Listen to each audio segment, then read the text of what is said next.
जो कि आर्थर को काफी हर्ट कर देती है। उस फाइल में ये लिखा होता है कि आर्थर की माँ पेनी फ्लैक का एक बॉयफ्रेंड भी था जिसके रिलेशन उससे कई साल पहले से थे, और साथ ही वो बॉयफ्रेंड उसके बेटे यानी कि आर्थर को काफी ज्यादा परेशान भी किया करता था। इसी की वजह से आर्थर के सर पर एक चोट आई थी, और आज जब वो इन सभी चीजों का सामना कर रहा है वो सभी कुछ उसी चोट की देन थी।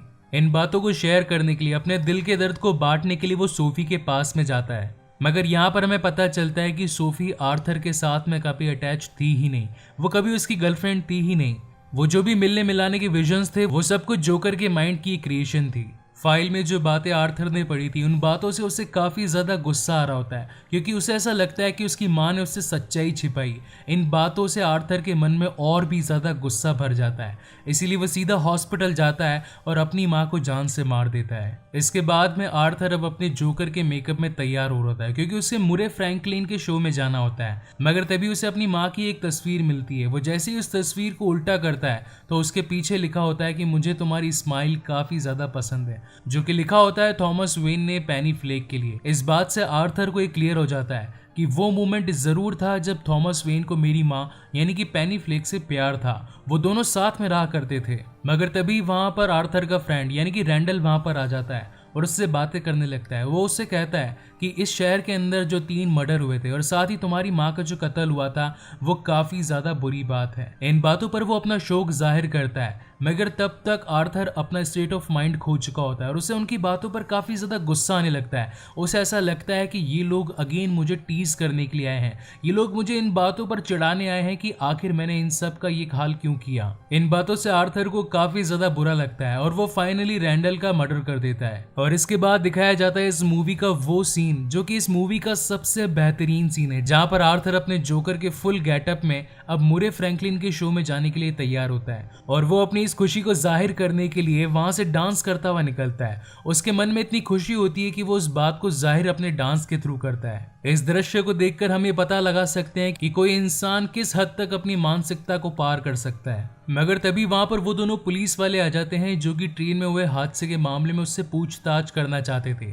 इस बात से आर्थर वहां से भागने लगता है और वो सीधा एक मेट्रो स्टेशन तक पहुंचता है। मगर तभी उन्हें पता चलता है कि वहां पर तो कई सारे लोग हैं जिन्होंने सेम टू सेम जोकर का मास्क पहन रखा है। उन्हें मुश्किल हो रही होती है आर्थर को पहचानने में, और इसी बात का फायदा उठाते हुए आर्थर वहां से भाग जाता है। वहां से आर्थर मुरे के शो में पहुंचता है और जब मुरे उसके सामने आता है तो वो उससे पूछता है कि क्या तुम भी जोकर बने हो, क्या तुम भी अमीर लोगों को प्रोटेस्ट करने में लगे हो। तब वहां पर जोकर मुरे से एक रिक्वेस्ट करता है और वो कहता है कि जब आप मुझे इंट्रोड्यूस करें लोगों के सामने तो मुझे being a joker he introduce करें। और फिर बारी आती है जब मुरे और साथ ही आर्थर लोगों के सामने होते हैं। वहां पर काफी सारी ऑडियंस उन दोनों के लिए तालियां बजा रही होती है और तभी वहां पर मुरे आर्थर को पूछता है कि आखिर तुम्हारा रीजन क्या है इस जोकर के गेटअप में आने का। तो आर्थर बताता है कि ये मैंने लोगों को हंसाने के लिए किया है, क्योंकि मेरे दिल में हमेशा से खुशियां भरी थी और मुझे खुशियां बांटना अच्छा लगता है। मगर इसी के साथ वो ये भी बताता है कि वेन एंटरप्राइज के जो 3 लोग रेल हादसे में मरे थे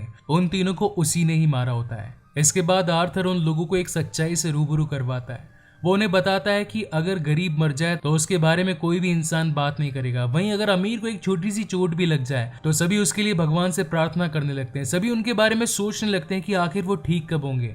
ये समाज अब बहुत ही ज्यादा घटिया हो चुका है। इसमें इमोशन ही नहीं बचे उन लोगों के लिए जो कि अपनी जिंदगी को जीना चाहते हैं। यहाँ पर सबको सिर्फ और सिर्फ अपने फायदे की पड़ी है, दूसरे के बारे में कोई भी नहीं सोचना चाहता। और साथ ही आज जो तुम मुझे शो में लाए हो इसके पीछे भी तुम्हारा ही फायदा है, क्योंकि इस शो की टीआरपी काफी ज्यादा बढ़ रही थी और इसीलिए तुम और पैसा कमाने के लिए मुझे यहाँ पर लाए। इस बात से मुरे फ्रैंकलिन मना करता है, इनकार करता है। वो कहता है कि ऐसी बात नहीं है, मगर तभी आर्थर को गुस्सा आ जाता है और वो उसे भी शूट कर देता है। इस बात से वहां मौजूद पब्लिक बिल्कुल हैरान हो जाती है। वो वहां से उठकर जाने लगती है। हर जगह अगेन अफरा तफरी मच जाती है और इसी बात से पुलिस उसके पीछे पड़ जाती है। मौका पाकर पुलिस आर्थर को अपनी गिरफ्त में ले लेती है और उसे अपनी कार में बिठाकर जाने लगती है।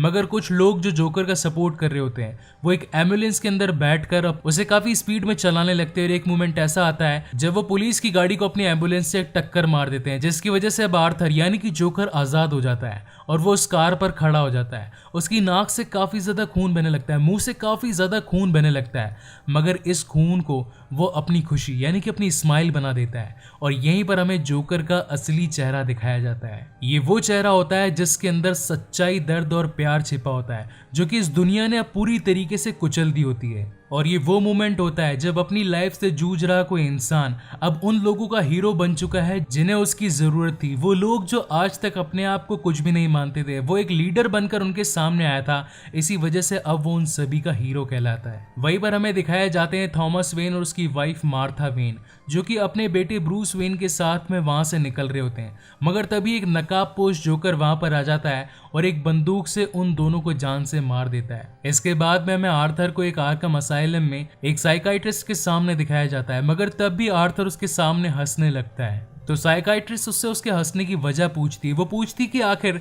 तुम किस बात पर हंस रहे हो, मगर तब आर्थर कहता है कि इस बात को तुम नहीं समझ पाओगी। इसी के साथ हमें जोकर के खून से सने पैर दिखाए जाते हैं, जो कि चलते हुए आर्कम असाइलम से बाहर निकलते हुए जाते हैं। इसका मतलब हम ये समझ सकते हैं कि जोकर ने अब उस साइकाइट्रिस्ट को भी जान से मार दिया है। और इसी के साथ ये मूवी यहीं पर खत्म होती है। इस मूवी से हम ये समझ सकते हैं कि किसी अच्छे इंसान से अगर अच्छाई चली जाती है तो वो बुराई का एक ऐसा रूप ले लेती है जो कि महाकाल होता है। वो इतना भयानक होता है कि कोई भी अब उसके सामने टिक नहीं पाता है। किसी भी इंसान को इतना मत डराइए कि उसका डर अब फाइनली बिल्कुल दिल से खत्म ही हो जाए। और हर बार जो मैं आपसे कहता हूं कि अगर आपको ये वीडियो पसंद आए तो इसे लाइक करें और मेरे चैनल को सब्सक्राइब करें, मैं इस बार आपसे नहीं कहूंगा। इस बार आप खुद मुझे बताएंगे कि इस वीडियो को देखकर आपको कैसा लगा। ये काम मैं इस बार आज आप पर छोड़ता हूं। इसके बाद में मैं ऑडेक्स सीरीज का 3rd पार्ट